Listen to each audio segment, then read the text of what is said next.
Hi folks, welcome to Public Speaking Online. I want to give you a little bit of information to get started.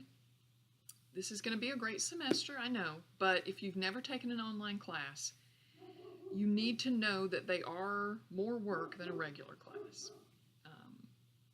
You need to really be proactive and stay on top of your assignments. Make sure you're completing all deadlines, participating in the discussion board every week. You have to kind of take charge of your learning in this class. I've tried to organize it very clearly. I will put in announcements. I will send out reminders. I will do all kinds of things. But you've got to really be proactive and make sure you're doing what you need to do to be successful in this class. First thing you need to do is look at the technological requirements. If you go into the menu where it says syllabus and policies, look at the technological requirements and make sure you can meet all of those things. It gives you some things as far as like skills you need to be able to have to succeed in an online class. Also, if you don't have internet at home, it is going to be very, very difficult to do an online class. I'll just tell you that right now. You need to be in the class multiple times per week. It's not enough to just go somewhere once a week and log in one time and try to do everything. That's not going to work. You need to be in there multiple times a week, participating in discussion boards, checking your message, making sure everything is happening when it needs to happen. Also, if you have only dial-up at home, you can do it, but the one thing you will want to do is go to either a computer lab at school or somewhere else with a high-speed connection to do your quizzes and your tests, because otherwise you will not be able to complete those on a dial-up connection. The other thing you have to be able to do, you're going to have 5 speeches this semester, and for each one of those speeches, you must have an audience of at least 5 adults, record yourself talking to them, and upload it to my YouTube channel. The way I'm doing this video right here, where I'm looking at the camera and talking to it, this is not acceptable for your speeches, okay? This is not public speaking. This is me talking to a camera in a room. Public speaking is to other human beings, so that's why you have to have those 5 people, and the way you would want to do it is you create a place for yourself somewhere in the room where you've got like a little makeshift podium or whatever. You stand there facing your audience. The camera is behind the audience facing towards you as well. So you are talking to the people, not the camera, and the camera's just in the background picking up you interacting with them, okay? If it is not this way, one continuous shot, you can't record your audience and then pause it, let them leave, and then talk to an empty room. I need to see that you are very clearly interacting with people, okay? If you can't do that, if you can't have 5, and they can be the same 5 people all semester, that's fine. But if you don't have 5 adults you can reliably call upon, if you don't have the capability, like if all you've got is a cell phone and it will not record at least 8 minutes of video at a time, you can't do that. You can't turn in 3 different chunks of speeches. It's got to be one continuous thing. If you cannot do those things, you can't take this class online. I have a Monday, Wednesday on the Christanna campus in Alberta. That's an hour and 20 minutes Monday and Wednesday morning at 10:30. And I have a Thursday afternoon, 1:30 to 4:20 in Keysville on the Daniel campus, okay? Otherwise, you can't do this class online, okay? Please try to make your atmosphere for recording as calm as possible. No kids running around screaming and yelling, dogs barking. I've had law enforcement officers or volunteer firefighters where the scanner's like running in the background. It needs to be calm and peaceful for you so you can focus, for your audience so they can focus, and for me so I'm not sitting there going, why did they do this with that noise in the background, okay? Kids are fine as long as they sit there and be quiet, but just, you don't want audience that's going to be trying to talk to you and whatever, it needs to be a calm, like a classroom would be. Think of it like that. Like, try to set yourself up as much as it would be if you were in the classroom as possible. If you couldn't do it in the classroom, You shouldn't do it in your video for this class. When we do the process speeches, you can't show how to mix up brownies and then stop the video and 40 minutes later come back and pull them out of the oven. That you couldn't do that in a classroom. Shouldn't do it in here. Okay? I have organized the class into modules, and you will have a module each week. There's like 1 or 2 modules that go over a 2-week span. I think there's just 1 really, but you will have a module each week that will have readings you need to do. Some of them will have videos you need to watch. It'll have links to the discussion board that you need to participate in and the quiz that you'll need to take at the end of the week. Everything you need for the week will be in there, so just make sure you go into the module Monday, see what all you need to do, come up with a plan on how you are going to do that,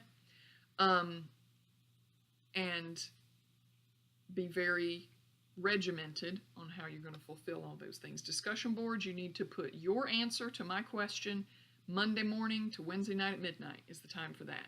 Responses, where you read what everybody else did and respond to at least 2, but hopefully more people, are Thursday to Sunday. I don't want you going in Monday and posting yours and then responding to the 2 other people who've already posted, and then you're done for the week. That doesn't work.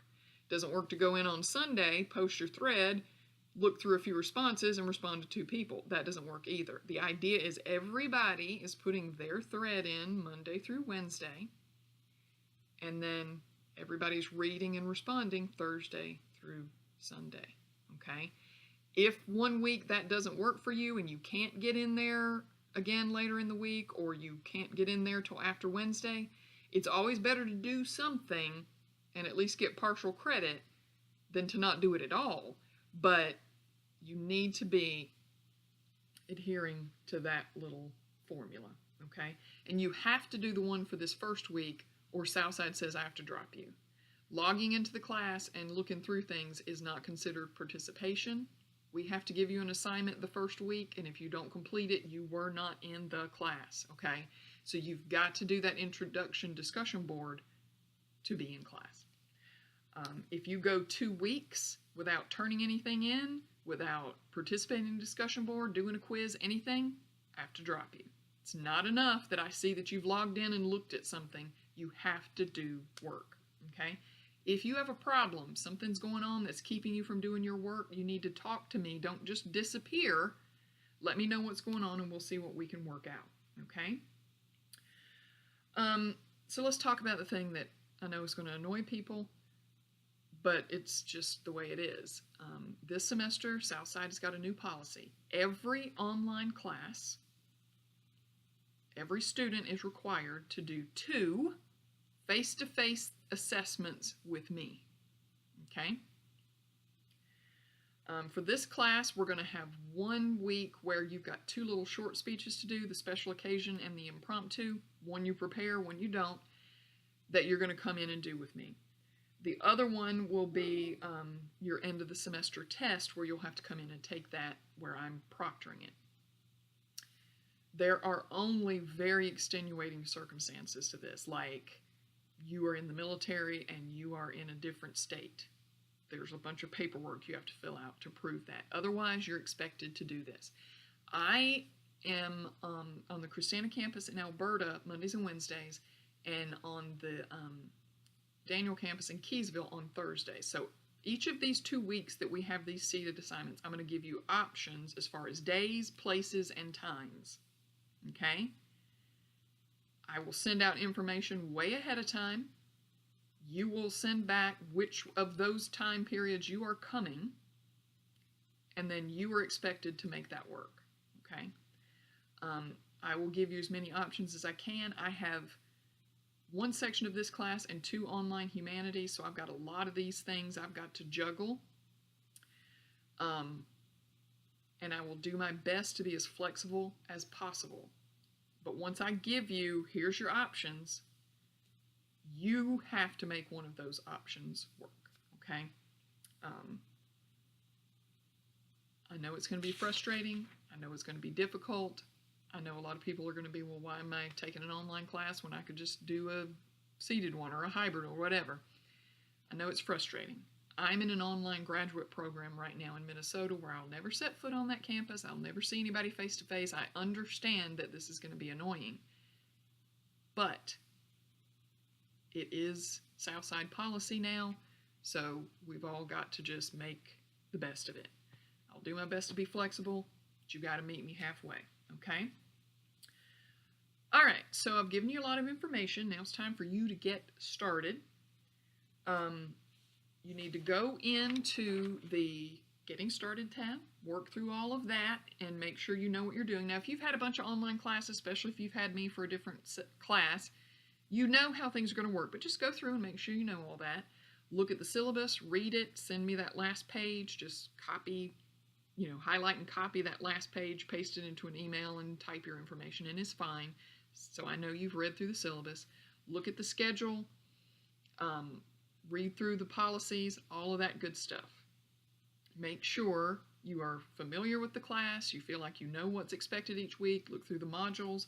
If you have any questions, go to the questions form in the discussion board if it's something general for everybody, okay?